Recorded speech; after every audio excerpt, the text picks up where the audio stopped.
नमस्कार, वंदे मातरम। मैं हवलदार एमएससीपी नायब सूबेदार clerk SD Tikendra Dahal retired स्वागत करता हूं आप सबका सैनिक पाठशाला में। दोस्तों, मुझसे कई सारे व्यूअर्स ये सवाल करते हैं कि आपको आखिर डॉक्यूमेंटेशन की अंदर की गुंडियां कैसे पता चलती हैं, कैसे आप हर चीज को बारीकी से लोगों को गाइड करते हो। तो आपको बता दूं, लगभग 18 साल की सर्विस में एज ए क्लर्क मैंने यही सारा काम किया है दोस्तों। और खास करके मैं रिकॉर्ड ऑफिस में ज्यादा समय पोस्टेड रहने की वजह से डॉक्यूमेंटेशन की बहुत सारी ऐसी गुंडियां मुझे पता है, डॉक्यूमेंटेशन की बहुत सारी ऐसी बारीकियां मुझे पता है जो हो सकता है हर किसी को पता ना हो। तो इसीलिए मैं आप सबको मेरे वीडियो के जरिए, मेरे व्हाट्सएप के गाइडेंस के जरिए गाइड करता रहता हूं ताकि आप नुकसान का शिकार ना हो। और चलिए, आज के इस वीडियो में भी 4 महत्वपूर्ण जानकारियां लेके आया हूं, जिसमें से एंट्री लेवल पे की एक अहम जानकारी है दोस्तों। आगे एक लेटर भी दिखाऊंगा और एंट्री लेवल पे का कैसे पेंशनर के खाते में 55,800 रुपए क्रेडिट हो गए, और ये सर्विस के दौरान का एरियर था। आगे इस एंट्री लेवल पे की वजह से उनका पेंशन में भी बढ़ोतरी होने जा रहा है, और इसके बारे में भी आगे आपको जानकारी दूंगा। लेटर में डिटेल्स सामने आया है दोस्तों। इसके साथ ही साथ दोस्तों, स्पर्श से मई महीने का पेंशन क्रेडिट होने से पहले पहले एरियर का भुगतान चल रहा है। एक ऑनरेरी नायब सूबेदार रैंक के पेंशनर को नायब सूबेदार के बराबर का पेंशन फिक्स हो जाता है और उनको 3,93,468 रुपए का एरियर का भुगतान होता है, वो भी सैनिक पाठशाला के साथ जुड़े होने की वजह से। इसकी भी जानकारी आगे आपको दूंगा। 26 मई 2026 को ही ये पैसे उनके खाते में जमा हुए हैं दोस्तों।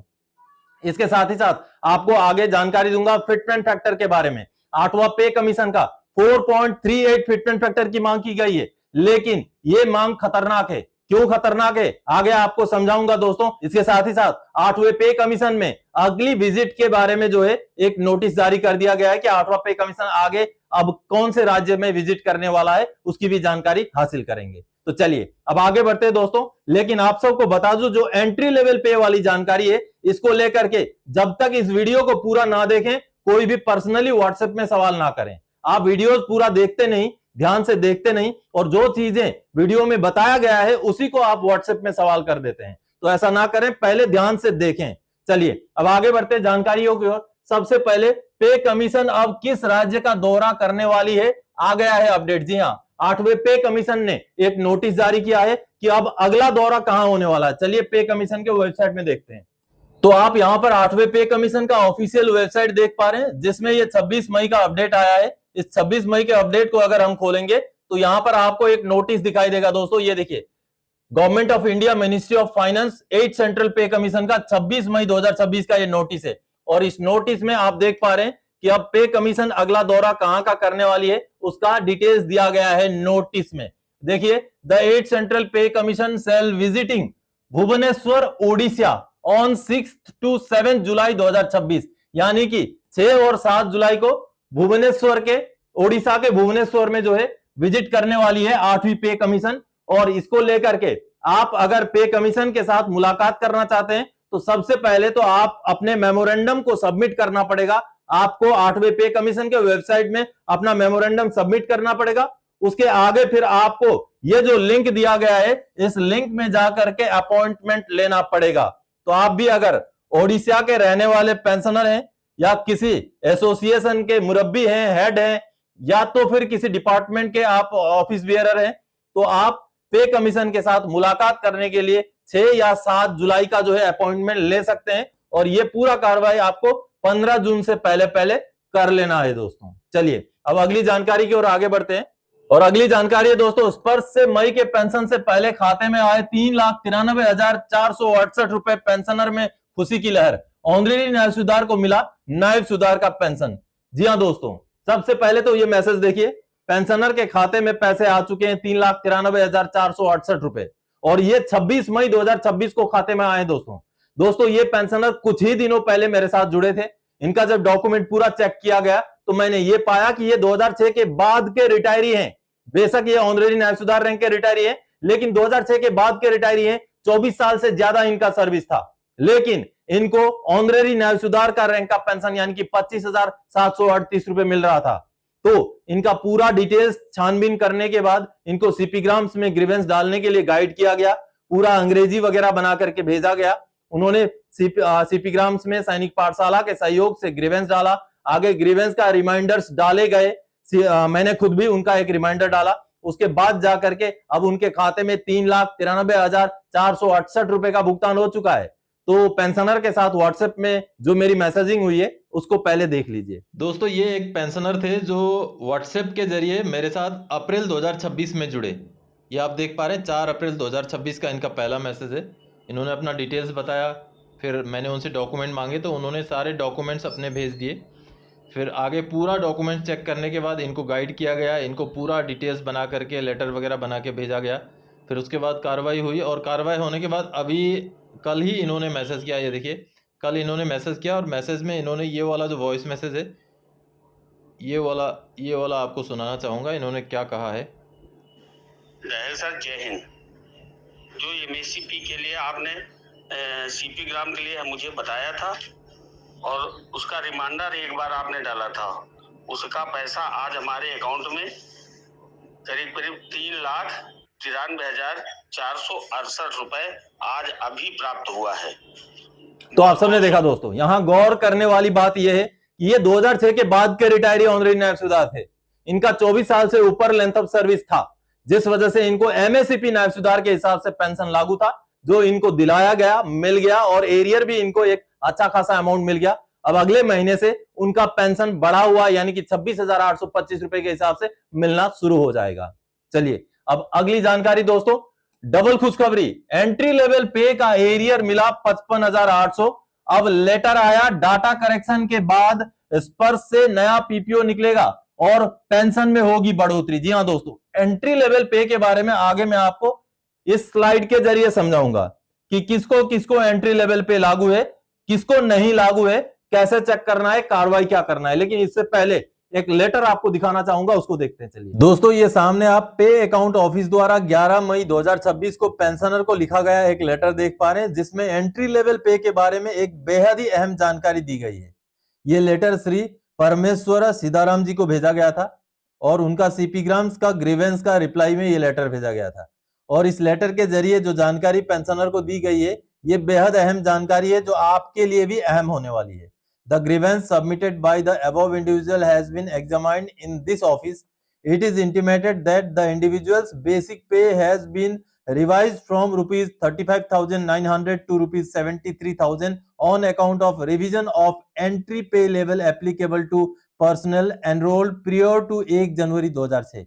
यानी कि इन पेंशनर का जो बेसिक पे है, सर्विस के दौरान का बेसिक पे, रिटायरमेंट के समय का बेसिक पे, उसको 35,900 से बदल करके बढ़ा करके 37,000 कर दिया गया, क्योंकि ये 2006 से पहले के एनरोल थे, 2006 से पहले के भर्ती थे और इनको एंट्री पे लेवल या एंट्री लेवल पे लागू था। ये जानकारी पहले सेंटेंस में दी गई है। आगे कहा गया है, consequently arrears amounting to rupees 55,800 from January 2006 to 28 February 2019 were credited to the individuals bank account on 25 March 2026। यानी कि अब ये एंट्री लेवल पे एडजस्ट होने के बाद जो एरियर जनवरी 2006 से फरवरी 2019 तक बन रहा था 55,800 रुपए, वो 25 मार्च 2026 को उनके खाते में क्रेडिट कर दिया गया। अब आगे की जानकारी और महत्वपूर्ण है। Further necessary entries have been carried out in the sheet roll and the same has already been forwarded to Sparsh section of this office for data verification. After verification and authorization of data in Spurs portal, the same will be forwarded to PCDA P Allahabad for issue of corrigendum PPO। यानी कि pensioner का सारा details, entry level पे का सारा details seat role में entry हो गया, सीट रोल को स्पर्श सेक्शन को भेजा गया है और ये वेरिफिकेशन के बाद डाटा करेक्शन के साथ स्पर्श में जाएगा, पीसीडीए में जाएगा और नया कोरिजेंडम पीपीओ जारी होगा और पेंशन में भी बढ़ोतरी होगी, क्योंकि उनका बेसिक पे में बढ़ोतरी हो गई है, आप देख पा रहे दोस्तों। तो कहीं ना कहीं एंट्री लेवल पे एक ऐसा मुद्दा है जो बहुत सारे पेंशनर्स को समझ ही नहीं आता है। तो ऐसे में चलिए आपको मैं बोर्ड में समझा दूंगा दोस्तों कि एंट्री लेवल पे का फायदा किनको मिलना है और किस तरीके से मिल सकता है, वो बोर्ड में एक पूरा स्लाइड के जरिए आगे आपको समझाऊंगा। तो आप सबने अभी लेटर देख के समझा दोस्तों कि पेंशनर का सर्विस के दौरान का एरियर का भुगतान उनको हो गया है और आगे आने वाले समय में उनका पेंशन में भी रिवीजन हो जाएगा और 2019 से लेके अब तक का पेंशन में जो बढ़ोतरी हुआ है उसका एरियर भी उनको मिलेगा और पेंशन भी उनको बढ़ा हुआ मिलना शुरू हो जाएगा। ये तो थी एक पेंशनर की जानकारी। अब चलिए एंट्री लेवल पे को आपने कैसे चेक करना और किन को लागू है एंट्री लेवल पे उसको समझते हैं। और इस जानकारी को समझे बगैर व्हाट्सएप में मैसेज करके एंट्री लेवल पे का सवाल मत कीजिएगा।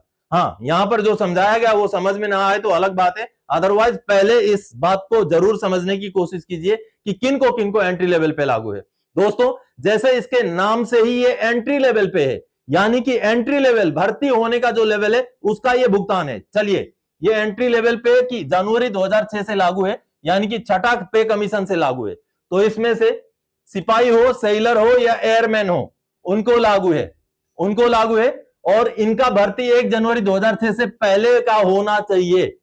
जो भी सिपाही 1 जनवरी 2006 से पहले के भर्ती हो और 1 जनवरी 2006 के डेट में भी उसी रैंक में हो, मान लीजिए कोई 1 मई 2003 के भर्ती हैं और 1 जनवरी 2006 के डेट में भी सिपाही रैंक में ही थे, सिपाही रैंक में भर्ती हुए और 1 जनवरी 2006 के डेट में भी सिपाही रैंक में ही थे, उनको लागू है।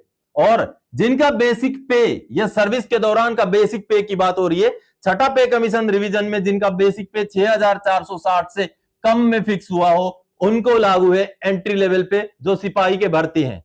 जी हां, क्योंकि 6460 रुपए छठे पे कमीशन का मिनिमम बेसिक पे था सिपाही का। और कुछ सिपाही ऐसे थे जो 2006 से पहले के रिटायरी थे, 1 जनवरी के डेट में 2006 में भी सिपाही थे, लेकिन उनका फिक्सेशन इससे कम में हुआ था, जिस वजह से उनको फायदा दिलाने के लिए एंट्री लेवल पे का पूरा प्रोसेस चला, जिसका खुद एग्जांपल मैं भी हूं। मैं 2005 का भर्ती था, 2006 के डेट में मैं सिपाही था, तो उस वजह से 2006 का जो ये एंट्री लेवल पे का फायदा मुझे भी मिला है, जब मैं सर्विस में था तभी मिल गया था, 2021 में मिल गया था। लेकिन जो भी 2021 से पहले रिटायर हो चुके हैं उनको चेक करने की जरूरत है। और आगे अब बता देता हूं एनरोलमेंट का रेंज, यानी कि आप अगर 2000 से पहले के भर्ती हैं, सन 2000 से पहले के भर्ती हैं, तो आप एंट्री लेवल पे का फायदे के बारे में भूल जाइए, छोड़ दीजिए उसकी आस, क्योंकि ऐसा बिल्कुल संभव नहीं है कि 2000 से पहले का कोई भर्ती हो और उनका छठे पे कमीशन में 6460 से कम में फिक्सेशन हुआ हो। इसलिए आप 2000 से पहले के भर्ती हैं तो आप एंट्री लेवल पे का चेक ही ना करें। तो 2000 से लेके 2005 के बीच के जो भी भर्ती हैं वो चेक कर सकते हैं, अगर उनको एंट्री लेवल पे का फायदा नहीं मिला है तो। इसको चेक करने के लिए आपको अक्टूबर 2008 महीने का जो क्वार्टरली स्लिप पहले आया करता था, बड़ा सा लाल कलर का होता था, वो क्वार्टरली स्लिप आपको निकालना पड़ेगा अक्टूबर 2008 महीने का। उसमें आपको एंट्री लेवल पे का ये रिवीजन पता चलेगा कि 6460 में हुआ है या कम में हुआ है। चलिए अब अगर कोई डायरेक्ट एंट्री हवलदार है, पेटी ऑफिसर है या सर्जेंट है, डायरेक्ट एंट्री की बात कर रहा हूं, सिपाही में भर्ती होकर के हवलदार तक प्रमोट होकर गए उनकी बात नहीं कर रहा हूं।